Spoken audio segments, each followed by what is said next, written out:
검찰에 출석한 박근혜 전 대통령의 메시지는 짧았습니다. 국민 여러분께 송구스럽게 생각합니다. 성실하게 조사에 임하겠습니다. 파면 11일 만에 내놓은 첫 육성 메시지는 29자, 단 8초 길이었습니다. 박 전 대통령에 대한 검찰 조사가 11시간째 이어지고 있습니다. 조사를 맡은 부장검사들은 호칭은 대통령님으로 예우했고 박 전 대통령도 검사님으로 부르며 조사에 응했습니다.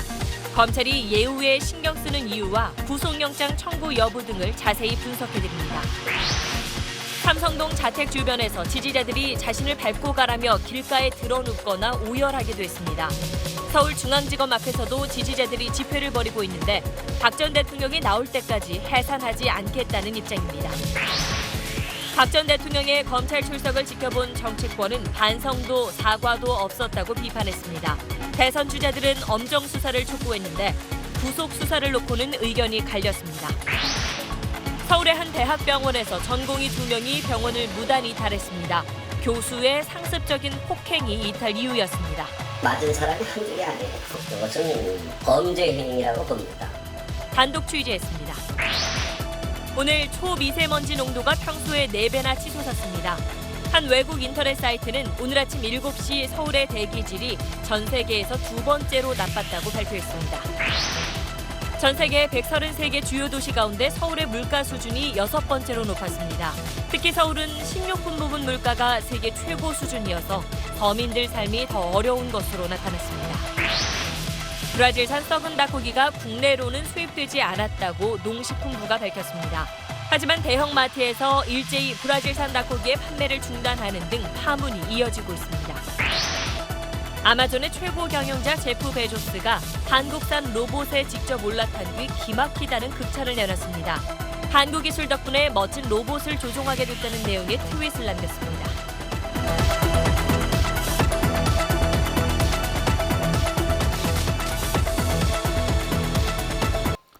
여러분 안녕하십니까? 국민 여러분께 송구스럽게 생각합니다. 성실하게 조사에 임하겠습니다. 8초간의 발언, 예고됐던 대국민 입장 발표를 기대한 국민에게는 미흡했습니다. 전직 대통령이 여느 범죄 피의자들이 서는 포토라인 앞에서 여느 범죄 피의자들과 다를 바 없는 말 2마디만 던지고 검찰 청사로 들어갔습니다. 조사는 이제 11시간째 진행되고 있습니다. 박근혜 전 대통령 검찰 소환 조사 소식 먼저 전병남 기자가 보도합니다.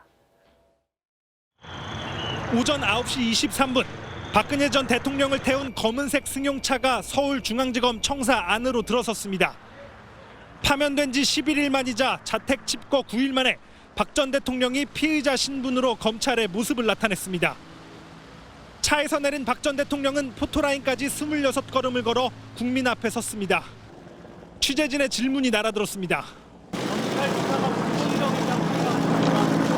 질문에 답하는 대신 준비한 메시지만 얘기했습니다. 국민 여러분께 송구스럽게 생각합니다. 성실하게 조사에 임하겠습니다. 다른 질문이 뒤따랐지만 아무런 대답도 하지 않았습니다. 박 전 대통령님, 아직도 이 자리에 설 필요가 없다고 생각하십니까? 사저를 출발해 서초동 검찰청사까지 소요된 시간은 불과 7분 45초. 그러나 청와대에서 국정농단 사건에 대한 첫 사과를 한 이후 피의자 신분으로 검찰에 나오기까지 5개월이란 시간이 걸렸습니다. 박 전 대통령에 대한 검찰의 조사는 식사와 휴식 시간을 포함해 10시간 넘게 진행 중입니다. 전직 대통령이 검찰의 칼끝에 선 4번째 불행한 역사가 밤 늦게까지 이어지고 있습니다. SBS 전병남입니다. 국민 여러분께 송구스럽게 생각합니다. 성실하게 조사에 임하겠습니다. 박 전 대통령의 육성 메시지는 단 8초, 글자 수로는 29자였습니다. 대국민 입장을 밝히겠다고 예고했던 것 치고는 너무 짧았습니다. 송구스럽다, 마음에 두렵고 거북한 느낌이 있다는 뜻이죠. 진솔한 반성과 사과의 뜻으로는 부족해 보이고 그렇다고 엮은 것이라는 식으로 혐의를 아주 부인하는 것도 아닌 것 같아 보였습니다. 메시지에 담긴 의미, 임찬종 기자입니다. 박근혜 전 대통령은 언론과 접촉할 때마다 혐의를 부인해왔습니다. 완전히 엮은 겁니다. 뭐 어디를 도와주라 하는 거하고는 그 누구를 봐줄 생각, 이거는 손톱만큼도 없었고. 뭔가 오래전부터 기획된 것이 아닌가 하는 그런 느낌도 지울 수가 없어요. 솔직한 심정. 그러나 오늘 파면 이후 처음 내놓은 8초 남짓한 육성 메시지에선 혐의에 대해서 시인도 부인도 하지 않았습니다. 박 전 대통령 측은 억측을 막기 위해서라고 밝혔습니다. 국민 여러분에 대해서 전할 메시지는 다 전달된 거다고 봐요. 길게 이야기를 하는 순간에는 오히려 더 어떤 억측을 낳을 수가 있고 오해를 낳을 수가 있고. 일각에선 구속영장 청구 가능성을 고려한 것이란 분석도 나옵니다. 구속영장이 청구될 경우 혐의를 공개 부인하는 것이 영장심사에서 불리하게 작용할 수 있기 때문입니다.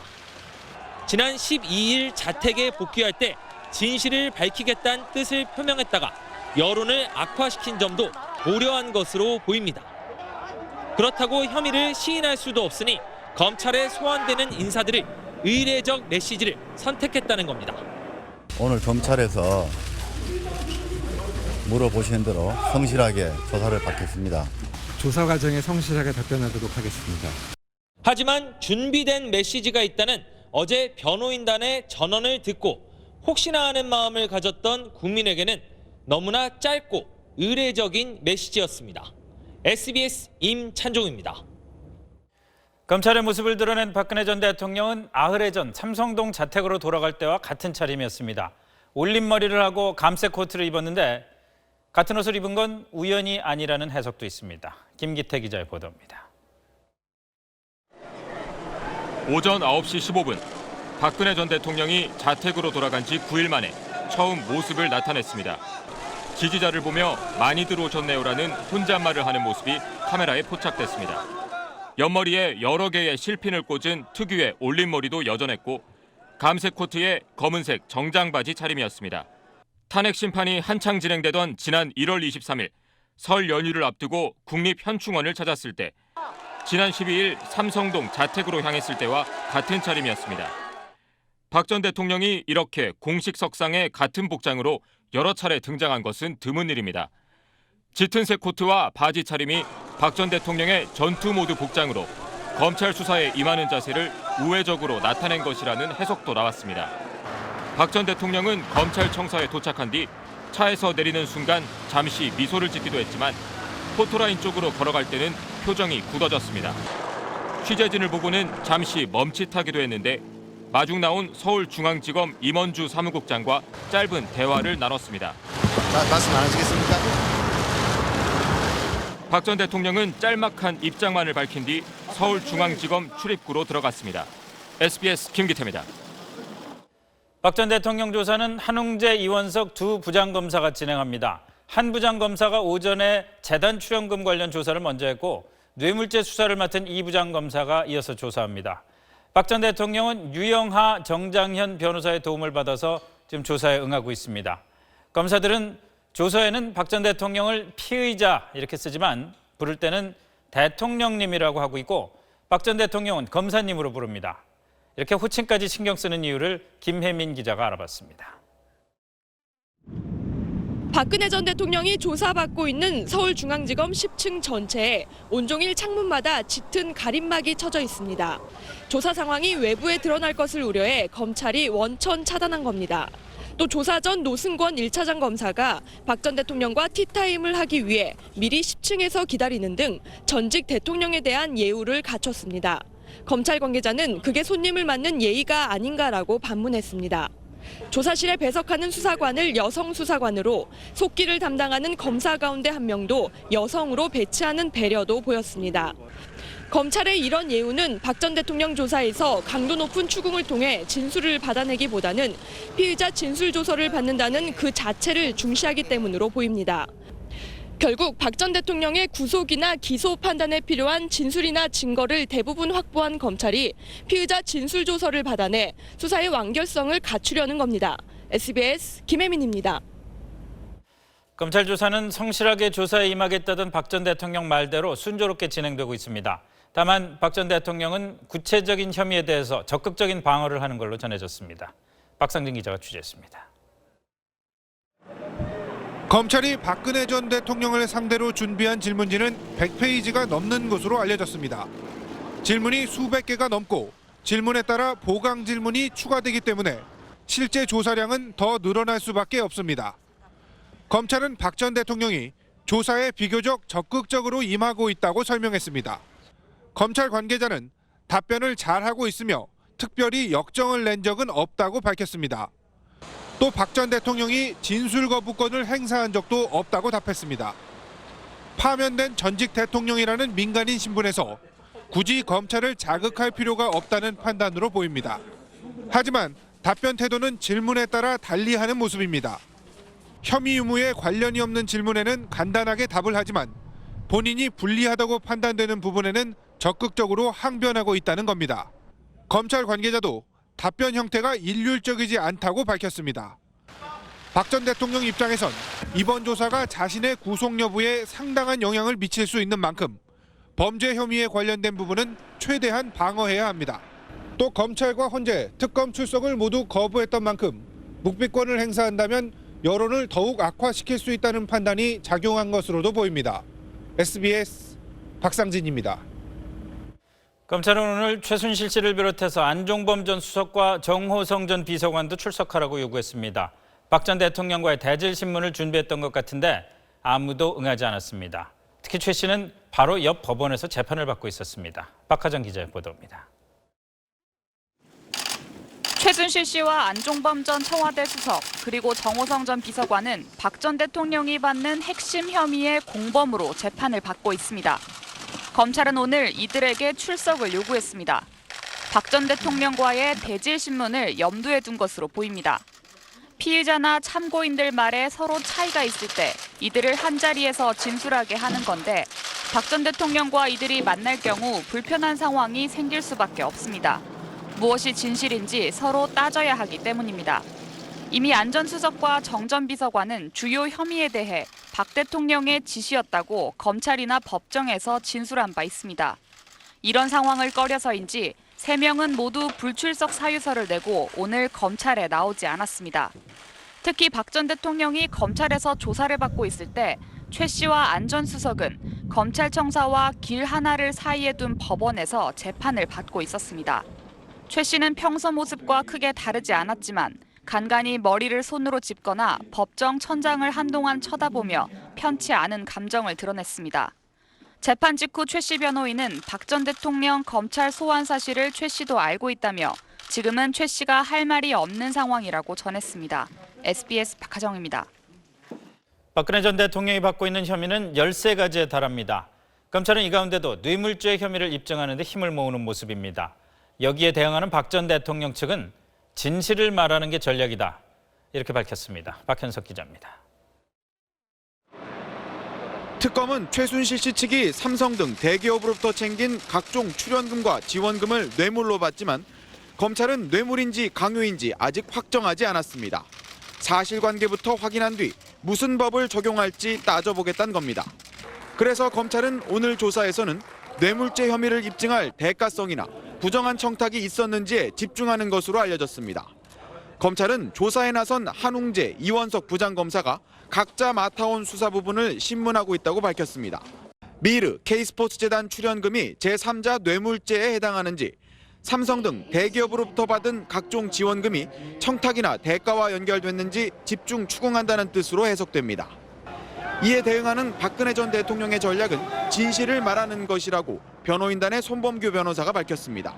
당신께서 경험하신 그대로, 보고 듣고 경험하신 그대로 진솔하게 말하는 것이 가장 큰 전략이다. 이렇게 혐의를 전면 부인했던 입장 그대로 박 전 대통령이 직접 관여했거나 아는 바가 없다는 점을 강조하겠다는 걸로 풀이됩니다. 다른 사람들이 다 한 짓들이지 그 많은 스토리를 다 반복해서 들으신들 그걸 알겠어요. 어떻게 하겠어요 그걸. 그러니까 결국 각종 증언과 진술로 뇌물죄를 입증하려는 검찰의 창과, 관여한 바 없고 상황을 몰랐다는 박 전 대통령의 방패가 서로 맞부딪히는 상황으로 보입니다. SBS 박현석입니다. 박 전 대통령이 조사받고 있는 서울중앙지검 1001호실 구조입니다. 테이블을 사이에 두고 박 전 대통령 측과 검사들이 마주 앉아서 혐의 내용을 두고 공방을 벌이고 있습니다. 바로 옆에 1002호실에는 침대와 소파 그리고 작은 책상을 두고 박 전 대통령이 식사를 하거나 휴식을 취합니다. 1001호실에 설치된 최신 영상 녹화 장비는 오늘 가동하지 않았습니다. 박 전 대통령 측이 녹화에 응하지 않았기 때문입니다. 윤나라 기자입니다. 박근혜 전 대통령이 조사를 받은 서울중앙지검 1001호 조사실엔 최신 영상 녹화 장비가 설치돼 있습니다. 조사실 전체를 비추는 카메라와 피의자의 상반신을 촬영하는 카메라가 외부 모니터와 연결돼 조사 장면을 녹화하는 장비입니다. 관련법엔 피의자에게 통보만 하면 조사 과정을 녹화할 수 있게 규정돼 있지만 검찰은 이 장치를 쓰지 않았습니다. 박 전 대통령 측에서 동의하지 않았기 때문입니다. 할 거냐 말 거냐 이렇게 의견을 묻더라고요. 변호인들이 뭐 안 할 수 있으면 안 했으면 좋겠다 그랬죠. 그랬더니 안 하는 걸로 결정을 해주시던데. 영상 녹화 제도는 검사와 수사 간의 강압 수사를 막아 피의자의 인권을 보호한다는 차원에서 시작됐습니다. 하지만 검찰이 전직 대통령을 상대로 강압 수사를 할 가능성은 사실상 없습니다. 오히려 박 전 대통령은 자신이 수사받는 과정이 영상으로 낱낱이 남게 되는 게 껄끄러울 뿐입니다. 앞서 박 전 대통령은 영상 녹화를 이유로 특검 수사도 거부했습니다. 박 전 대통령에 대한 과도한 예우라는 비판이 나오자 검찰 관계자는 절차에 얽매이기보단 진술을 듣는 게 중요하다고 해명했습니다. SBS 윤나라입니다. 네, 법조팀 정상엽 기자 나와 있습니다. 자, 정 기자, 아무래도 박 전 대통령의 특기 중에 하나가 단답형으로 대답하는 거잖아요. 네. 그렇지만 검찰에서 조사를 받을 때도 그렇게 하긴 좀 어렵겠죠. 그렇습니다. 이 검사가 피의자 신문을 한다는 건 이 피의자가 한 답을 듣고 아 그렇군요라고 끝나는 게 절대 아닙니다. 네. 이 피의자의 답변이 납득이 되지 않거나 아니면 자신의 생각과 다를 때는 이거를 꼬치꼬치 추궁하는 과정이 신문 과정입니다. 네. 뭐 이런 상황에서 이 조사를 받는 사람이 자신의 입장을 적극적으로 설명하지 않으면 이 검사가 생각하는 방향대로 조서가 작성될 가능성이 높겠죠. 이렇게 작성된 조서는 이 구속 여부를 결정하거나 아니면 나중에 재판에서 유무죄를 가릴 때 결정적인 증거 역할을 하기 때문에 네. 이 박 전 대통령 입장에서는 평소 스타일대로 이게 단답형으로 끝낼 수 있는 그런 상황이 절대 아닙니다. 지금 유영하 변호사하고 정장현 변호사 이렇게 두 명이 박 전 대통령 조사에 임하고 있다고 그렇게 들었는데 매번 대답할 때마다 직접적인 조력을 받을 수가 있습니까? 오늘 이 질문을 굉장히 많이 받았는데요. 네. 이 결론부터 말씀을 드리면 이 피의자는 이 검사의 신문 내용 하나하나마다 이 변호인의 조력을 받아서 답변할 수가 없습니다. 아, 그런가요? 당연히 피의자 본인이 직접 이 답변을 해야 하는 거고요. 다만 휴식 시간 같은 것을 요청을 해서 그 특정 신문 내용에 관해서가 아니라 이 전반적인 답변 방향에 대해서 이 변호인들의 조언을 구할 수가 있는 거고요. 그럼 영화나 드라마에서 보는 것처럼 무슨 말 하려고 그럴 때 막고선 변호인이 이 말은 하지 마세요. 이게 안 되는군요. 우리 형사 시스템상에서는 그게 불가능한 얘기고요. 근데 다만 이제 전체적인 조언 방향을 쉬는 시간이나 아니면 특히 점심 먹는 시간이나 저녁 먹는 시간에 그런 작전 타임들을 많이 하는 경우가 많습니다. 네, 아까 리포트에서도 봤지만 지금까지 조사는 비교적 무난하게 진행된다 이렇게 봐도 되는 거죠? 그렇습니다. 뭐 지금 조사 상황이 뭐 경우에 따라서 뭐 일부 다른 사건 같은 경우에 따라서는 이제 검사가 피의자 기를 꺾으려고 뭐 분위기 험악하게 만드는 뭐 그런 경우도 있는데 그건 뭐 지금 안 되겠죠. 그렇죠. 지금 상황은 절대 그런 상황은 아니라고 보여지거든요. 그래서 뭐 앞서 리포트에서 보셨다시피 이 검찰은 조사 과정에서 꼬투리 잡힐 만한 일을 절대 하지 않겠다는 의지가 충분히 보이고 있는 상황입니다. 뭐 그렇지만 뭐 그렇다고 하더라도 박 전 대통령에게 지나치게 끌려가는 모습을 보이는 것도 좋지는 않겠죠. 자, 조사 상황 관련해서 잠시 뒤에 다시 한번 얘기 좀 나누겠습니다. 네. 벌써 11시간 가까이 조사가 이어지고 있습니다. 서울중앙지검으로 가보겠습니다. 민경호 기자. 네, 서울중앙지검에 나와 있습니다. 아까 5시 반쯤에 저녁 식사를 했다고 들었는데 이후에 조사는 진행이 되고 있습니까? 네, 박 전 대통령의 저녁 조사는 조금 전 저녁 7시 10분부터 시작됐습니다. 앞서 오후 5시 35분쯤 박 전 대통령은 변호인단과 함께 저녁 식사로 죽을 먹은 걸로 전해졌습니다. 오후 조사는 1시 10분쯤 시작해서 2번 정도 쉬면서 4시간 25분 동안 진행됐습니다. 오전엔 2시간 반 동안 조사받은 뒤 점심으로 미리 준비해온 도시락을 먹었습니다. 박 전 대통령은 자세하게 설명하기도 하고 또 때론 단답형으로 대답하기도 하면서 비교적 적극적으로 조사에 응한 걸로 전해졌습니다. 그렇다고 혐의를 인정하는 건 아니라고 검찰은 전했습니다. 오후까지는 한웅재 부장검사가 조사를 했던 걸로 알려지고 있는데 지금은 어떻게 되고 있습니까? 네, 식사 이후에도 오전부터 조사에 나선 한웅재 부장검사가 미르와 K스포츠재단의 기업들이 출연금을 내도록 강요했는지 계속 확인하고 있습니다. 이원석 부장검사도 곧이어 삼성이나 SK, 롯데, CJ 등 이 대기업들이 건넨 돈에 뇌물 성격이 있는지를 추궁할 걸로 알려졌습니다. 아까 오후 3시 반쯤 검찰이 이 조사가 3분의 1쯤 진행된 것 같다고 했는데요. 아직 이 부장검사의 조사는 시작조차 못한 상황이라 조사가 예상보다 길어지는 것 아니냐는 관측도 나오고 있습니다. 여기에 조서를 확인하는 과정까지 고려하면 아무래도 자정은 넘겨야 박 전 대통령이 귀가할 수 있을 걸로 보입니다. 지금까지 서울중앙지검에서 SBS 민경호입니다.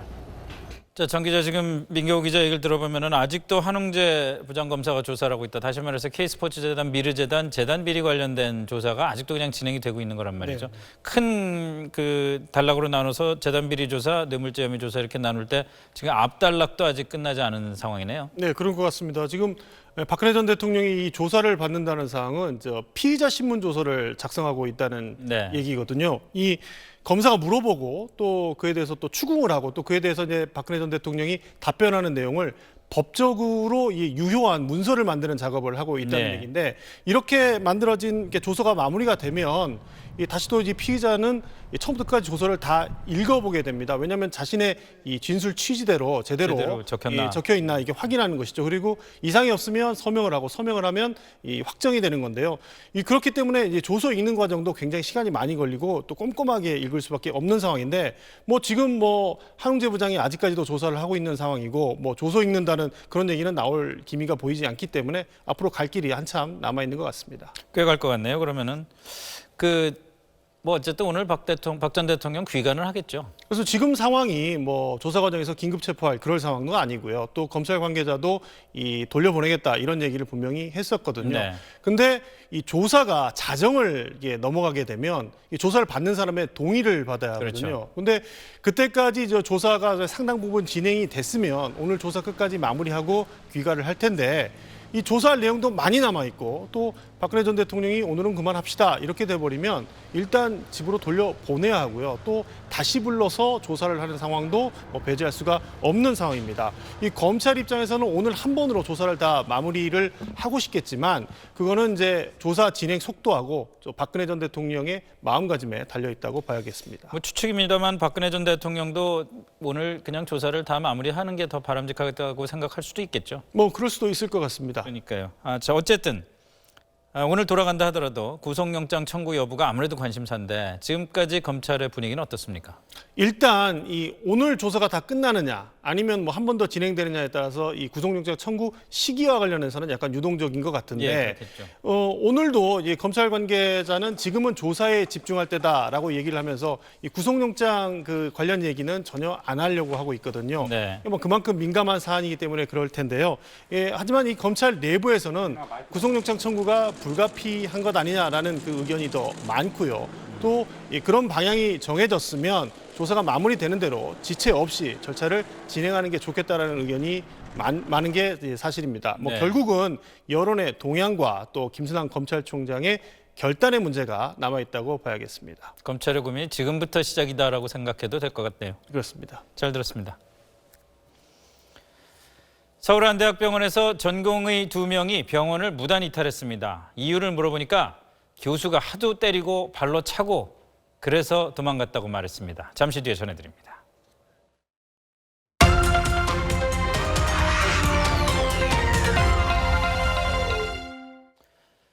오늘 박근혜 전 대통령이 삼성동 자택에서 검찰청사까지 가는 데는 8분이 채 안 걸렸습니다. 한때 차량 근처에 야당 대선 후보를 비난하는 문구가 달린 트럭이 나타나기도 했습니다. 이목이 집중됐던 화요일 아침의 8분, 김정우 기자가 다시 따라가 봅니다. 오전 9시 15분쯤 박근혜 전 대통령이 삼성동 자택 밖으로 모습을 드러냈습니다. 박 전 대통령은 옅은 미소를 띤 채 대기하고 있던 에쿠스 리무진에 올랐습니다.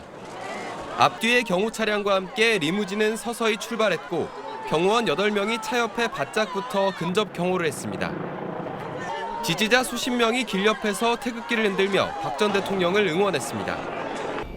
골목을 거쳐 1분 30초 뒤 리무진은 봉은사로로 들어섰습니다.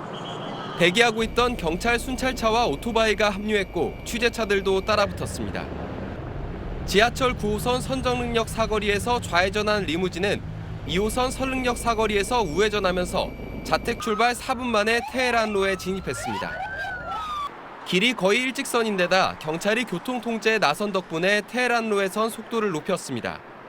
강남역을 지날 때 야당 대선 후보를 비난하는 문구를 딴 트럭이 갑자기 나타나면서 긴장감이 돌았지만 200m 정도 달린 뒤 격리됐습니다. 서초역 사거리에서 우회전해 검찰청사에 도착한 시각은 9시 23분. 자택에서 검찰청사까지 5.5km를 이동하는 데 걸린 시간은 8분이 채 걸리지 않았습니다. SBS 김정우입니다. 박 전 대통령의 삼성동 자택 주변 골목은 새벽부터 모여든 박 전 대통령 지지자들로 북새통을 이뤘습니다. 일부는 박 전 대통령을 향해서 나를 밟고 가세요 이러면서 길가에 드러눕거나 오열하기도 했습니다.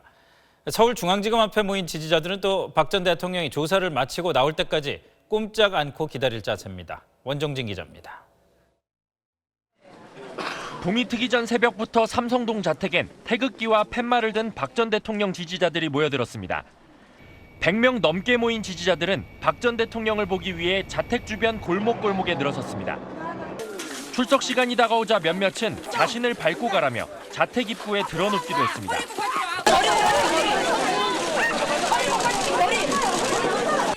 경찰과 실랑이 끝에 중년 여성 2명이 구급차에 실려가기도 했습니다. 박 전 대통령이 차를 타고 자택을 떠날 때에는 탄핵 무효와 검찰 규탄을 외치는 함성이 터져나왔고 일부는 오열했습니다.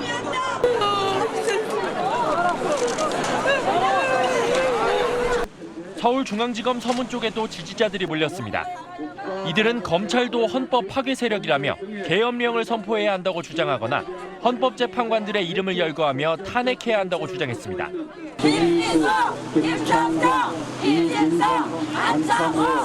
검찰 정문으로 향하는 삼거리에선 박 전 대통령 구속을 요구하는 시민들이 집회를 벌였지만 지지자들과의 충돌은 없었습니다. 중앙지검 앞에는 지금도 300여 명의 지지자가 남아 박 전 대통령이 조사를 받고 돌아갈 때까지 기다리고 있습니다. SBS 원종진입니다. 서울의 한 대학병원에서 전공의 2명이 병원을 무단 이탈했습니다. 교수의 폭행이 있었다고 말했습니다. 남주현 기자가 보도합니다. 모 대학병원 성형외과 전공의 2년차 A씨는 열흘 전쯤 당직 근무를 하다가 병원 밖으로 무단 이탈했습니다. A씨는 자신의 아버지에게 김모 교수의 폭행 때문이라고 털어놨고 아버지는 병원을 찾아가 정식 항의했습니다. 이후 일주일간 쉬쉬하던 병원 측은 SBS가 취재를 시작하자 뒤늦게 진상조사에 들어갔습니다. 손으로 발로만 친 게 아니라 딴 물건을 사용을 해서 때리고 언어폭행까지도 있는 거로 지금 파악됩니다. 병원 조사 결과 또 다른 전공의 2년차인 B씨도 김 교수의 폭행을 못 견디고 병원을 이탈했던 것으로 드러났습니다. 맞은 사람이 한둘이 아니에요. 이것은 범죄 행위라고 봅니다. 하지만 김 교수는 손으로 툭 친 적은 있지만 폭행한 적은 없다고 부인하며 사이가 좋지 않은 다른 교수가 자신을 모함하는 것이라고 주장했습니다. 병원 측의 설득으로 피해 전공의 2명은 모두 일단 복귀했습니다. 병원은 어제 김 교수에 대한 인사위원회를 열어 대학 징계위원회에 넘겼습니다. SBS 남주현입니다. 신경외과 전문의인 조동찬 의학 전문 기자 나와 있습니다. 앞서 남주현 기자 리포트에는 피해 전공의들의 인터뷰는 없던데 어떤 입장입니까? 네, A씨와 B씨 모두 주변 사람에게 성형외과 그만두고 싶다는 말 했다고 합니다. 오죽 시달렸으면 그랬을까 싶은데 일단 이들은 병원을 복귀한 상태입니다. 근데 저희가 인터뷰 요청을 했는데 그럴 심리 상태가 아니다라고 답했습니다. 네, 조동찬 기자도 과거 수련 과정에서 폭행을 당했던 적이 있습니까? 네, 저도 솔직히 그렇다 아니다라고 딱 잘라서 말씀드리기가 곤란합니다. 다만 한 가지, 제가 전공의를 할 때까지만 해도 교육을 하다가 발생한 어느 정도의 폭력은 용인되는 분위기였습니다. 물론 지금은 그때보다 덜하겠지만 최근 의료정책연구소 조사 결과를 보면 아직도 전공의의 22%가 신체적 폭행을 당하고 있고 그중 22%는 교수에게 맞았다고 답했습니다. 이렇게 폭행을 당하고도 문제를 삼지 못하는 경우가 훨씬 많은 거죠. 네, 전공의는 교수에게 직접 수술법을 배워야만 전문의 자격증을 딸 수 있는 그야말로 의리입니다.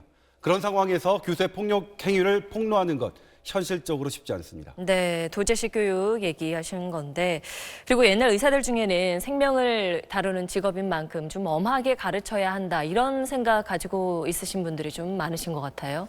네, 저도 그런 분위기 직접 접해봤었는데, 하지만 이 연구 결과를 보면 동료에게 폭력을 당한 의료인은 환자에게 약 주는 시간을 까먹는 등 환자 처치에 지장을 받는다고 나와 있습니다.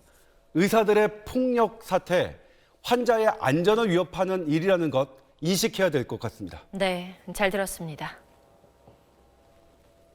오늘도 미세먼지 때문에 답답하셨죠. 하늘은 뿌옇고 숨쉬기도 힘들었는데 오늘 아침 서울의 대기질은 인도 뉴델리에 이어 세계에서 두 번째로 나빴다는 발표도 있었습니다. 정구희 기자가 보도합니다.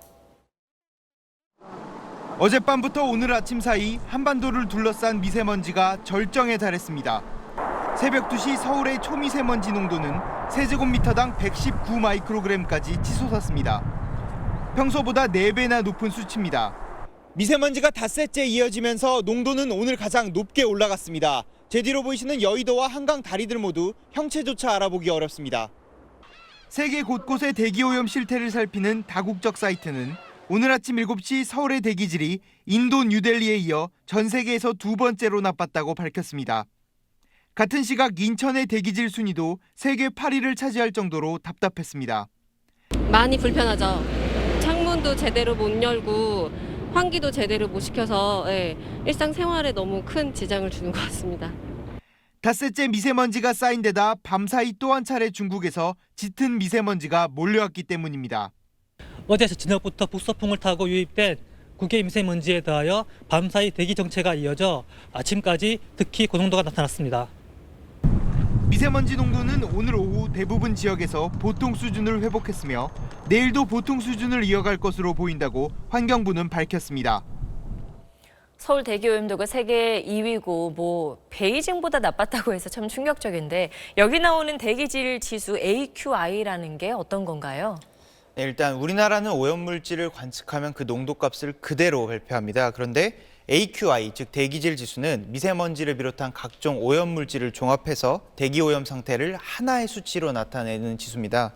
그래서 어려운 단위나 물질의 이름 같은 건 빼고 공기가 얼마나 나쁜지 알려주자는 건데요. 그래도 보통은 초미세먼지의 영향이 가장 절대적입니다. 네. 이걸 좀 자세히 비교를 해보면 우리나라에서 초미세먼지 농도가 세제곱미터당 30 마이크로그램일 때 미국의 AQI로 환산하면 88 정도가 됩니다. 그리고 이거를 우리나라에서 56 마이크로그램일 때는 150 정도가 나옵니다. 이래서 AQI 같은 경우에는 150부터가 나쁨인데 네. 중국이나 미국이 이 지수를 사용할 때 우리 한국에 관련된 것들은 다 우리나라 정부 발표 자료를 근거로 하는 겁니다. 네, 그렇군요. 미세먼지가 심상치 않은데 올해 계속 이렇게 미세먼지가 심할까요? 일단 내일은 좋아진다는 전망입니다. 그런데 장기 전망은 고사하고 단 며칠 예보하는 것도 사실 지금 기술에선 굉장히 어렵습니다. 일단 바람의 방향도 굉장히 자주 바뀌는 데다가 중국에서 미세먼지가 얼마나 배출되는지도 정확히 모르고 또 이 먼지들은 이동하면서 대기 중에 화학 반응을 하거든요. 이런 게 현재 기술로서 파악하는 데는 아직 한계가 있습니다. 그렇군요. 그리고 정부가 미세먼지라는 용어를 바꿀 예정이라고요? 네, 지금까지 미세먼지로 불리던 것은 부유먼지로 그리고 초미세먼지라고 불리던 것은 미세먼지로 바꾸자는 방안입니다. 학술 용어나 아니면 일본식 표현을 빼는 게 취지라고 합니다. 네, 알겠습니다. 잘 들었습니다. 미세먼지 말고도 서울이 살기 힘든 도시인 이유는 또 있습니다. 식품, 의류, 주거, 교통 같은 150개 항목의 작년 평균 물가 수준을 봤더니 전 세계 133개 주요 도시 가운데 6번째로 물가가 비쌌습니다. 1999년도만 해도 50번째로 살만했는데 그야말로 살인적으로 물가가 오른 셈이지요. 물가 비싼 도시로 유명한 스위스 제네바와 파리가 공동 7위, 뉴욕은 9위로 서울보다 순위가 낮습니다. 특히 서울은 식료품 부문 물가가 세계 최고 수준이어서 서민들 삶이 더 어려운 것으로 나타났습니다. 전체적으로는 아시아 지역 도시들의 물가가 많이 올랐고 유럽 도시들은 순위가 많이 떨어졌습니다. 브라질산 썩은 닭고기 파문이 가라앉지 않고 있습니다. 문제의 닭고기는 우리나라에 수입되지 않았다고 정부가 발표했지만 대형 마트와 일부 편의점에선 브라질산 닭고기가 사라졌습니다. 유덕기 기자입니다. 서울 한 대형마트의 조리식품 코너입니다. 브라질산 닭고기를 원료로 한 상품 판매가 중단됐다는 안내문이 붙었습니다. 이마트와 홈플러스, 롯데마트 등 대형마트 3사는 약속이나 한 듯 일제히 브라질산 닭고기 제품 판매를 전면 중단했습니다. 오늘 이제 판매를 이제 중단을 하였고요. 그 언제까지 중단할지는 아직은 이제 결정나지 않은 상태입니다. 문제가 된 BRF사 닭고기가 원료로 쓰이진 않았지만 소비자 우려를 반영한 겁니다. 꼬치, 치킨 그렇게 자주 먹고 있는데 먹기가 좀 꺼렵고 불안하고. CU와 세븐일레븐 등 일부 편의점들도 브라질산 닭고기가 들어간 제품의 판매와 발주를 중단했습니다. 도시락과 햄버거 패티 등입니다. 이런 가운데 식약처와 농식품부는 어제 오후 내렸던 BRF사 닭고기에 대한 유통 판매 중단 조치를 해제했습니다. 문제가 된 21개 작업장에서는 우리나라로 닭고기를 수출하지 않았다는 점을 확인하였습니다. 칠레, 유럽연합 등 30여 개 국가로 수출된 것으로 파악되고 있습니다. 하지만 소비자 불안이 가실 때까지 브라질산 닭고기에 대한 위생검사와 검역 강화 조치는 유지하기로 했습니다. SBS 유덕기입니다. 아마존의 최고 경영자 제프 베조스가 트위터에 올린 사진입니다. SF 영화의 한 장면 같죠? 양팔을 번쩍 치켜든 거대한 로봇 속에 앉아 조종을 하고 있는데 한국 기술진이 만든 사람을 닮은 로봇 메소드2입니다. 베조스가 기막히다는 극찬과 함께 로봇을 만든 한국 업체에 감사 인사까지 전하면서 우리나라 로봇 기술에 세계의 시선이 집중되고 있습니다. 이상엽 기자가 보도합니다. 거대한 로봇이 두 팔을 치켜들고 상하 좌우 자유자재로 팔을 움직입니다. 자세히 살펴보니 몸짓 하나하나가 유리창 안에 앉은 조종사의 움직임과 똑같습니다. 조종석에 앉은 사람은 아마존의 창업주 제프 베조스. Why am I feeling so much like Sigourney Weaver? 탑승형 전투 로봇이 나오는 영화의 주인공이 된 듯한 기분을 이렇게 표현한 겁니다. 베조스는 아마존이 매년 여는 최첨단 기술 행사에서 직접 로봇을 조종한 뒤 자신의 트위터로 놀라움과 감탄을 전했습니다. 한국 기업이 개발한 이 로봇은 높이 4m, 무게 1.6톤으로 사람처럼 생긴 전 세계 휴머노이드 가운데 가장 큽니다. 조종사의 동작을 인식해 똑같이 팔다리를 움직일 수 있습니다. 된 로봇으로서 이제 이족 보행을 처음으로 이제 시도해서 걸은 성공한 첫 사례가 될 것 같고요. 외신들은 이 로봇이 드론과 로봇을 이용해 무인 물류 시스템을 구축하려는 베조스의 관심을 끈 것 같다며 미래 아마존 창고 직원의 모습을 엿볼 기회였다고 평가했습니다. 제작사 측은 앞으로 개발비 1,000억 원을 추가로 투입해 재난 현장 등 실생활에 활용할 수 있는 완제품을 만든다는 계획입니다. SBS 이상예비입니다. 네, 정치권 소식입니다. 박근혜 전 대통령의 검찰 출석을 지켜본 정치권은 반성도 사과도 없었다고 비판했습니다. 대선 주자들은 엄정 수사를 촉구했는데 구속 수사 여부를 놓고는 의견이 갈렸습니다. 정유미 기자가 취재했습니다. 더불어민주당, 국민의당, 바른정당과 정의당은 박 전 대통령의 단 2마디 발언은 반성이 없었다고 꼬집었습니다. 검찰의 성역 없는 수사도 촉구했습니다. 검찰 조사에 성실하게 응해서 이 역사적인 법정에 설 준비를 해야 할 것으로. 자유한국당은 실체적 진실 규명을 강조하면서도 여론 재판을 경계했습니다. 검찰은 어떠한 외압이나 외부 여론에 휘둘리지 말고 오로지 법과 원칙에 따라. 대선 주자 중에 이재명 민주당 후보만 구속 수사를 명시적으로 촉구했습니다. 문재인, 안희정, 안철수, 손학규, 박주선, 남경필, 심상정 후보까지 법과 원칙에 따른 수사를 촉구하면서도 구속 여부는 직접 언급하지 않았습니다. 반면 자유한국당 김관용, 김진태, 이인재 등 친박계 후보들은 박 전 대통령에 대한 예우와 불구속 수사를 주장했습니다. 바른정당 유승민 후보도 불구속이 바람직하다고 밝혔습니다. 박 전 대통령의 구속 여부를 대선 주자들은 예의주시하고 있습니다. 박 전 대통령이 구속될 경우 보수층이 결집하면서 각자 유불리의 셈법이 달라질 수 있기 때문입니다. SBS 정유미입니다. 민주당과 국민의당 주자들은 일제히 호남 총력전에 나섰습니다. 첫 지역 경선이 치러지는 진보의 심장, 호남에서 승리해야 경선의 승기를 잡을 수 있다는 판단 때문입니다. 보도에 한정원 기자입니다. 어제 광주를 찾은 문재인 후보는 모레 전북, 글피는 다시 광주로가 호남 총력전에 나섭니다. 27일 첫 경선 지역인 호남에서 과반을 얻어 대세론을 굳힌다는 전략입니다. 안희정 후보는 그제 광주에 이어 내일부터 사흘간 호남을 다시 찾아 자신이 강력한 정권교체 카드임을 호소합니다. 의원 멘토단을 총가동해 2박 3일 호남 잡기에 주력하고 있습니다. 이재명 후보는 광주를 거점 삼아 서울과 성남, 호남을 오가는 출퇴근 생활을 시작했습니다. 오늘은 광주에서 출발해 서울 경선 토론회에 참석한 뒤 전북으로 가 지지를 호소했습니다. 오늘 마감된 민주당 경선 선거인단은 214만 명으로 2012년 대선과 비교해 2배 정도로 늘었습니다. 국민의당 주자들도 당원의 절반이 몰려있는 호남에 사활을 걸었습니다. 항상 새로움을 추구해온 광주의 미래 정신이 새로운 먹거리와 일자리를 만들어낼 것입니다. 동학 후예들의 고장인 전북이야말로 새로운 나라 7공화국의 새 시대를 열 개혁의 땅입니다. 박주선 후보도 내일 호남을 찾아 조직 기반 다지기에 힘을 쏟습니다.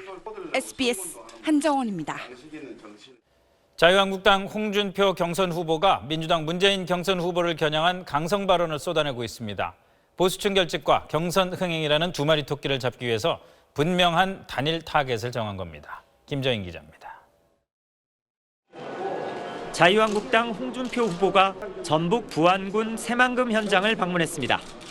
모든 규제를 풀어 홍콩과 같은 자족 도시로 만들겠다며 호남 표심 끌어안기를 시도했습니다. 박근혜 전 대통령 검찰 소환에 대한 입장을 묻는 질문에 오늘도 민주당 문재인 후보를 겨냥했습니다. 지금 검찰이 눈치 보고 있는 것은 딱 한 군데일 겁니다. 그 사람이 구속하라면 구속할 것이고 그 사람이 불구속하라면 불구속할 거예요. 홍 후보는 어제 자유한국당 2차 예비 경선에서 과반 득표를 한 것으로 알려졌습니다. 경선 레이스를 주도하는 동시에 문재인 후보와 각을 세우며 보수 진영 대표 주자로 자리매김하려는 의도로 읽힙니다. 한국당 지도부도 문재인 때리기를 측면 지원했습니다. 아들은 공공기관에 반칙과 특혜를 통해 입사했다는 의혹이 갈수록 커지고 있고 문재인 전 대표는 이에 대해 제대로 해명조차 하지 못하고 있습니다. 바른정당 유승민, 남경필 후보는 부산에서 열린 두 번째 정책 토론회에서 보수 후보 단일화 문제로 충돌했습니다. 유 후보는 일부 친박계 인사들을 배제하면 한국당과의 후보 단일화가 가능하다고 밝혔지만 남 후보는 한국당과는 어떤 연대도 하지 않겠다고 맞받았습니다. SBS 김정인입니다. 대선 주자별 SBS 빅지수 네 번째 순서입니다. 주자별로 포털 검색량과 SNS 호감도 또 뉴스 주목도를 종합해서 여론조사가 놓칠 수 있는 숨은 표심의 흐름을 추적합니다. 정치부 문준모 기자 나와 있습니다. 지난주에 황교안 권한대행이 불출마 입장을 밝혔는데 빅지수에 어떤 영향을 줬습니까? 네, 지수 보시면은 그 문재인 전 민주당 대표 여전히 1위였습니다. 네. 눈에 띄는 게 그 홍준표 경남지사 가장 크게 올랐습니다. 그리고 안희정, 안철수 두 주자도 꽤 올랐고요. 그 황등 지지층이 이들로 많이 옮겨왔다 이렇게 보도를 해드렸는데 실제로 관심도 이동했습니다. 네, 특히 홍준표 지사 지수가 상승한 건 그동안 쏟아냈던 여러 가지 격한 발언들 때문이겠죠? 네, 그렇습니다. 그 홍 지사 관련 키워드 보시면 그 1위에서 7위까지가 대부분이 그 구설과 관련된 것들입니다. 특히 노무현 전 대통령을 빗댄 자살 검토 발언 그 키워드가 많았습니다. 그 키워드 1위는 친박계 김진태 의원인데요. 이 두 사람이 그 TV 토론에서 공방을 서로 주고받는 장면이 유튜브 조회에서도 상위권이었습니다. 이게 또 무슨 양박이 뭔가 했더니 양아치 친박을 이제 지칭을 하셨습니다. 그러니까 김진태 의원님은 아닙니다. 네, 다만 SNS 긍정 언급량은 최하위로 저조했습니다. 네, 안희정 지사의 빅지수는 어땠습니까? 네, 안희정 지사 반등하면서 안철수 전 대표와 순위가 바뀌었습니다. 네. 감성 키워드 보시면 포용, 역대 최고, 진정성 이런 긍정적인 단어들이 많았습니다. 저는 자유한국당까지 포함해서 대화할 준비를 하고 있습니다. 나머지 후보님들은 지금 현재 상대에 대한 미움과 분노만을 나열하고 있을 뿐입니다. 네, 안철수 전 대표 감성 키워드 보시면 희망, 합리적, 평화 이런 긍정적 단어들이 상위에 자리했습니다. 네, 그리고 문재인 전 대표 키워드를 한번 보면 악의적이라는 것도 있고 허위라는 단어가 눈에 띄네요. 네, 그렇습니다. 최근에 문 전 대표를 둘러싼 가짜 뉴스 논란을 얘기하는 겁니다. 선관위가 문 전 대표 아들의 취업 특혜 의혹은 허위다 이렇게 하면서 단속에 나서기도 했는데요.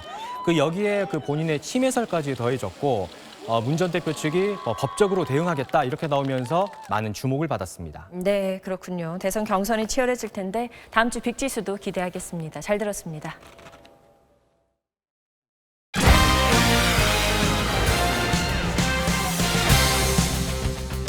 지난 주말 K리그에서 나온 오심에 대해 프로축구연맹이 중징계를 내렸습니다. 한때 폭력으로 퇴출됐다가 복직한 심판이 또 징계를 받았습니다. 주영민 기자입니다. 논란이 된 장면입니다. 서울 이상호의 크로스가 분명히 광주 수비수의 등에 맞았는데 김성호 주심은 손에 맞았다며 페널티킥을 선언했습니다. 프로축구연맹은 명백한 오심이었다며 김성호 주심의 경기 배정을 무기한 정지하는 중징계를 내렸다고 밝혔습니다. 김성호 주심은 12년 전 구단 직원을 폭행해 비난을 받았던 그 심판입니다. 당시 사회적 파장이 커지자 연맹이 심판 계약을 해지하면서 K리그에서 퇴출됐습니다. 지난 2007년엔 아마추어인 N리그에서도 한 팀 선수 5명을 퇴장시키면서 유례없는 몰수패를 선언해 무리를 빚었습니다. 그런데도 김 씨는 지난 2011년 K리그로 복귀했고 또다시 논란의 중심에 섰습니다. 연맹의 제19 봐주기가 화를 자초했다는 지적입니다. 지난해 심판 매수 파문으로 홍역을 치렀던 K리그가 올 시즌에도 심판 문제로 골머리를 앓고 있습니다. SBS 주영민입니다. 프로야구 시범 경기에서 기아의 한승혁 투수가 연일 엄청난 강속구로 팬들을 흥분시키고 있습니다. 오늘도 전광판에 찍힌 속도는 시속 157km였습니다. 빠릅니다.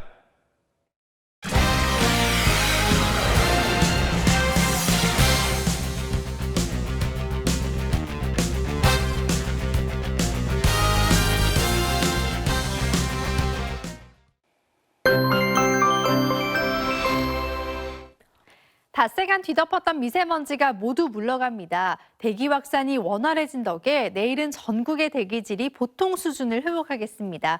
모처럼 상쾌하게 보내실 수 있겠습니다.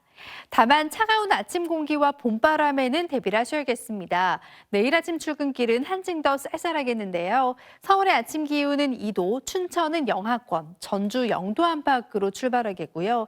낮에는 대부분 15도 안팎까지 오르긴 하겠지만 봄바람의 체감 온도는 더 낮겠습니다. 내일은 오후부터 구름이 많아지겠습니다. 중부지방 곳곳은 영하권으로 시작하겠고 한낮 기온은 서울 14도, 대전 15도까지 오르겠습니다. 남부지방은 오늘보다 낮 기온이 2, 3도 정도 높겠습니다. 모레는 제주와 영동 지방에, 금요일은 전남과 제주 지역에, 토요일에는 전국 대부분 지방에 비가 내리겠습니다. 날씨였습니다. 국민에게 송구스럽게 생각한다는 말에는 왜 송구스러운지가 빠졌습니다. 성실하게 조사에 임하겠다는 말은 평범한 범죄 피의자가 변호사 시키는 대로 외운 상투적인 몸살이기로 들렸습니다. 국정농단의 소용돌이에 신음하는 국민이 기대한 전직 대통령의 대국민 입장 발표는 오늘도 없었습니다. 뉴스 매치겠습니다. 고맙습니다.